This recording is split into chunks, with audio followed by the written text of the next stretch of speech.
Hello, this is Helen Chin Liu. I am a certified reflexologist and a certified energy medicine practitioner. I am the owner and also the founder of the Healing Place in Medfield, Mass. And the subject that we want to talk about is how do we condition ourselves to ignore pain? A number of my clients ask me to help teach them how to understand what pain is, where it lives, and how to break it up. I want to share some information that could be helpful to you to recognize your pain. Let me tell you a little bit about my background. I've been a professional reflexologist since 2006. I work with clients of all ages, men, women, children, and even babies to help break the pain cycle of chronic digestive issues, chronic pain, and also help a lot of women and even men to balance their hormones. So one of the things that I want to discuss today is pain. I want to talk about how did we start to ignore pain. Believe it or not, a lot of times we were brought up to ignore our pains. So for example, if we have things that ail us and we're not feeling well, so we end up going to our parents, and our parents more times than not would just say, hush, don't worry, your pain will go away. So your pain has to be so severe before parents will take note and do something about it. So as parents will always, and they do it a lot of times, because why they tell you to squish your pain tolerance or elevate them is because more times than not, we're trying to teach our children to distinguish what is real pain and what is not. So one of the things that, so we've conditioned ourselves from little kids into our adulthood how to treat pain. And more times than not, most of us will say, hey, I don't feel bad enough to go see the doctor. And then all of a sudden, one day you notice the pain that starts to get worse. And then all of a sudden there's an alarm that goes off in your head and say, hey, I got to do something about this, and I got to do something about it now. So we end up scrambling to try to address what goes on. And always we get really nervous about, what if the pain is worse than what we think? Maybe it's something that I don't want to address, because what if it is something that is scary? And let's face it, today there is so much illness out there, and even though we try to do things to prevent illnesses from beginning, and we know and understand what is physical pain, but a lot of time, in addition to physical pain, we also have emotional pain and spiritual pain. And people ask me, well, what is that? What is emotional pain? Well, the emotional pain comes from not only what you have in your head, but also how do you store your pain. People think pain goes away. And what I've learned from doing all my years of practice, pain never goes away. In fact, it stacks in our body. And what I try to do is to help people who come to me to distinguish what is the pain that is the root of this. Even though I would love to see people come and see me at my office, and one of the things that I'm really passionate about is teaching people to connect to the pain, understand their pain, and also eventually let the pain go. Because one thing I notice when we ignore pain, it never goes away. In fact, it stacks, as I mentioned earlier. And as the pain starts to stack up, eventually it explodes because the pain has nowhere to go. So it manifests into physical illnesses. And I always say everybody have what I call defective DNA. I don't care who you are. As good as our parents are, our grandparents, so forth and so on, we inherit things through the previous generation, which all lives inside of us in our DNA. And the thing I always talk about is what activates that defectiveness. And more times than not, I would say stress is one of the biggest culprits that will activate illnesses. Plus, ignoring our emotions is another way, unfortunately, will activate it, because I find that most people end up being a walking time bomb. So, anyways, and especially for those people, I would say, who live primarily in the past. There's people who live in the past, in the present, and in the future. I would say most women live in the future because we're always constantly thinking about what we have to do next. The people who live in the past, you probably know who they are very well, because those are the people who, I call them, not necessarily the complainers, but they'll point things out to you that what you have done to them a decade ago, and they're still rehashing the same story. So what happens is that pain, that emotional pain, becomes stuck on a cellular level. So, and then the spiritual pain.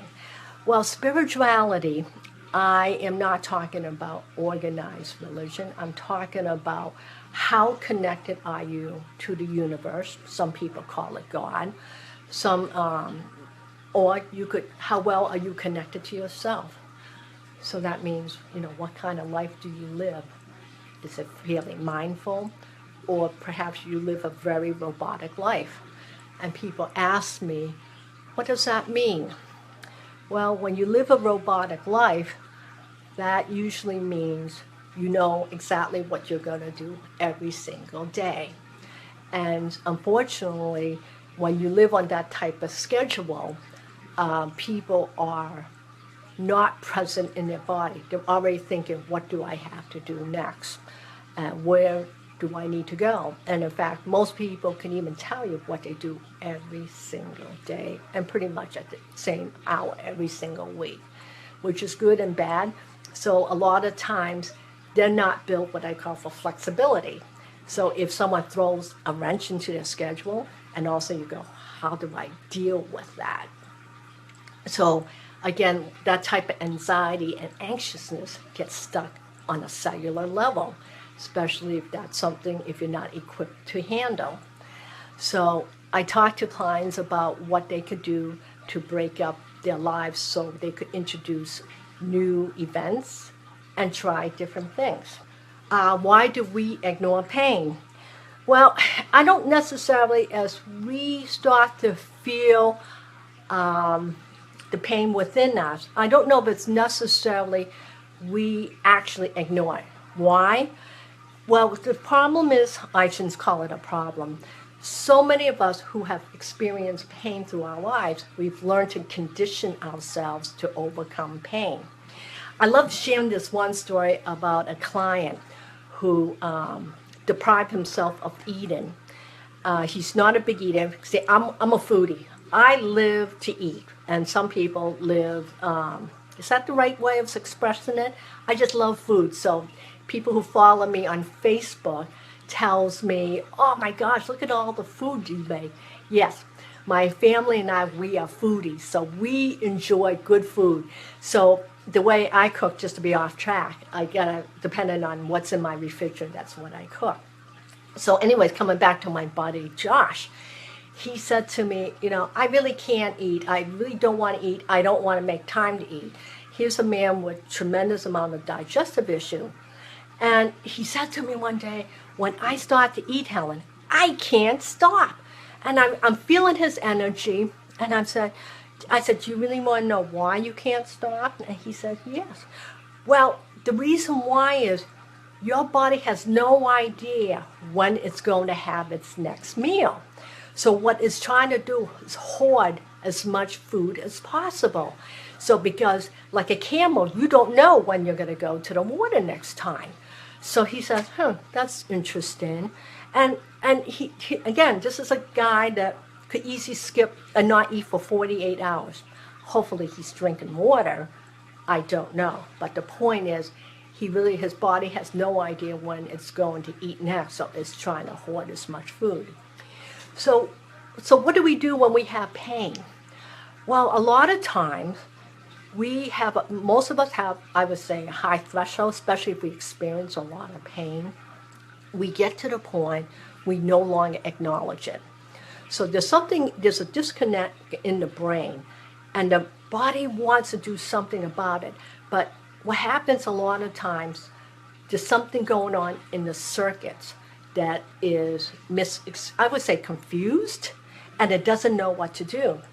So as a reflexologist, what I do to help clients more times than not is I help them to I would say reconnect the circuits again. That's primarily what I do. I just push buttons. So I'm either the button pusher, as my young clients call me, I'm also the poopy pusher, because I have a lot of little kids that come to me with digestive issues. And I'm like, you know what? That's not a bad title to have, to be called a poopy pusher. And that's what I do, because what I basically do is just reboot the body again, so all the circuits understand what it needs to do in order to function. So I'm like, yes, we could do this. So as we take medication, I mean, I'm a great believer in traditional medicine. Don't get me wrong. Traditional medicine has its place. But unfortunately, traditional medicine is very one-sided. So they don't necessarily look at the spirit and the mind. To me, in my opinion, in the 10 years I've been doing this, I think it's excruciatingly important that you connect all the dots, because the body could work, but if your spirit is not there, there's a missing component. Because your energy is just, I would say, even more important than your physical health. Because if you don't have the energy to begin with, you don't have the energy to overcome the, I would say, defectiveness or the illnesses that come into the body. I mean, I could go on forever and talk about all the various subjects that will keep you healthy, but I figure I start with just understanding what pain's about. So pain masks what's going on with you. So if the body was confused to begin with, you wait until you have to take medication to overcome your pain. Your body becomes so confused, and what's worse, it's forgotten what to do on its own before the illnesses came. Because your body has the capability to self-heal. But again, it just has forgotten, or it's lost its way. Or I think of it this way, there's a disconnect. So, it needs a little help. And I truly, sincerely believe anyone could activate their self-healing. When my children were sick, particularly one, I have two sons. One son, he went from a physical illness to an emotional illness. And the doctor at the time, as being a young teenager, said, well, we could correct this through medication. Or I shouldn't say correct it, probably could help alleviate the symptoms. That's the best way of saying it, alleviate the symptoms. And, basically what he was telling me, this doctor, was he will never be a fully functioning person. Well, for those people who know me, they know me well. I'm feisty. I'm only 5'2", and I don't follow the tradition. I don't fall into the stereotype being a traditional Chinese woman. I'm little. I got a mouth. I'm very kind right now, so I won't go into what I can do and say. So I told the man, listen, buddy, I know him better than you do. I know him from his soul. What you're telling me is what's on the piece of paper. Yes, it has some information, but it is not an end all. This is really important that I want to teach people. This is not, and I would call it, I guess I could have viewed it as a death sentence for my son when he said to me, he would never be a fully functioning person. He would never go on to college. He would never, all the nevers. Well, you know what? As of today, not only is he a fully functioning person, he's planning to go on to school. He's planning a life where he could be of service to other people in a traditional setting. And if I listened to that doctor and believed what he said, I wonder where would he be today. So this in a way is there's something in our gut that tells us what is true and what is not true. It's just a matter of, do you have the faith to believe what is in your heart and in your gut?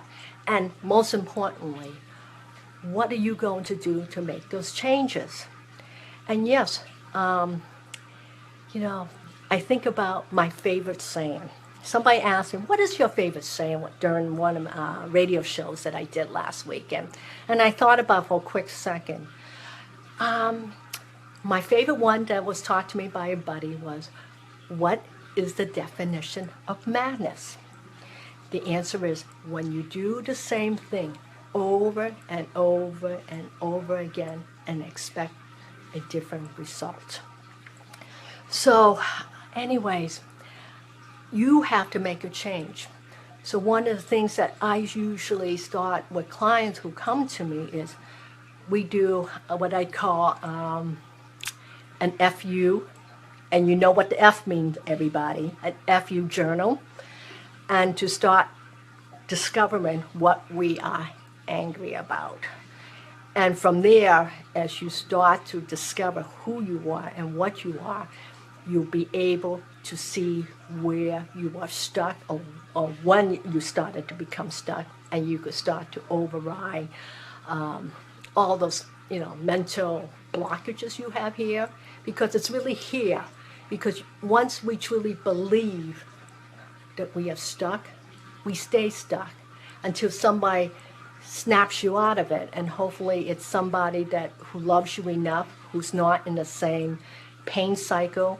Or, I was talking to someone the other day, and, depending on who you feel comfortable with, that could tell you their shade or view you as an individual, not view you as your sickness, you could start to break your pain cycle. Anyway, so one of the things I want you to start is, if you decide to do this with me, start an FU journal. Anything and everything that you are angry about, I want you to get on a computer. I don't care where you write this. This is really for your eyes only. And see where you're mad. And then what we're going to do is, the thing that I want you to do is start to journal. That's a great way of starting. Anyways, I want to tell you about my other classes, because somebody's telling me I have a couple minutes left before they shut me down. Hopefully, you would think I remember what I have written, even though everything that you see on my Facebook I have written. I have such limited memory because I am more in the present moment. I don't study any of my things that I've written. So next week, next Monday, I want to talk to you more about how pain gets stuck. And what I would like to do is start talking about helping you to locate the pain. And then the following Monday, on the 10th, I want to talk about some mindful practices to quiet the pain by uniting the body, the mind, and the spirit. And lastly, on October 10th, I'd like to talk about how to make friends with your pain, because your pain has a lesson. In the meantime, there's a couple of things I want to let you know that I'm doing. I'm planning to also develop classes to go into the chakras more, understand the chakras, what are their functions. I got a whole bunch of things that I want to start sharing with people. They will be probably a paid class, because I figured, 10 years of accumulated knowledge, it's a good time to start sharing. And one of the things that, if you would like to know what I'm doing, you could always sign up for my newsletter. And if you sign up I'm going to put it in the link below after this is done. I'm going to send to you a chakra balancing meditation that I have made for those people who want to start practicing and understanding their chakras. And for those people who don't know what chakras are, We have 7 main energy centers that's located in our spine, all the way to the top of our heads. And we also have 21 minor chakras. So when I was in energy medicine school, in the 3 years I was there, we only had time to talk about just the 7 main chakras. And in fact, we even ran out of time. There was so much more to learn that I just couldn't, the teacher just ran out of time.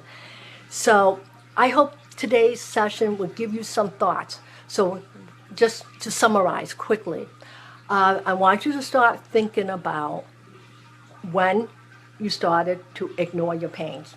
Think about the voices who told you that, you know what, if you ignore it long enough, it will go away. Unfortunately, that's never the case. The pain always lives within us until we learn how to let it go. 2, if you're inclined to do this, and I think it's a great practice, start a FU journal. In fact, I have one. I don't enter as much as I used to, but when I started my business 10 years ago, I had a lot of entries. Believe me, there was a lot of FUs in there at the time. All right? So just email, text me, whatever you like to do to stay in connection. And I really enjoyed this time. I hope I didn't talk your ears off. But just, again, I'm just bursting with just wanting to share and to help you to recognize you are not your pain. I really want you sincerely to believe that you can do something about it. I believe it sincerely with all of my heart that you could be the person you choose to be. Thank you. We have so many healing videos that we want to share with you, containing self-care, self-healing tips that you might be looking for. Just imagine adding these skills to your healer's tool bag. We don't want you to miss any of our valuable knowledge, so we are giving you 3 options to know when we are sharing. You can either subscribe or click on the bell icon to let you know that we have uploaded a new video. 2, subscribe to the Healing Place Energy School newsletter. 3, or visit the healingplaceenergyschool.com site often for updates. We are so thankful that you are part of the Healing Place Energy School community. We look forward to seeing you right here on the YouTube channel or seeing you in the classroom at the healingplaceenergyschool.com. Thank you for watching. Be well and talk to you soon. Bye-bye. Helen Chinlu from the healingplaceenergyschool.com.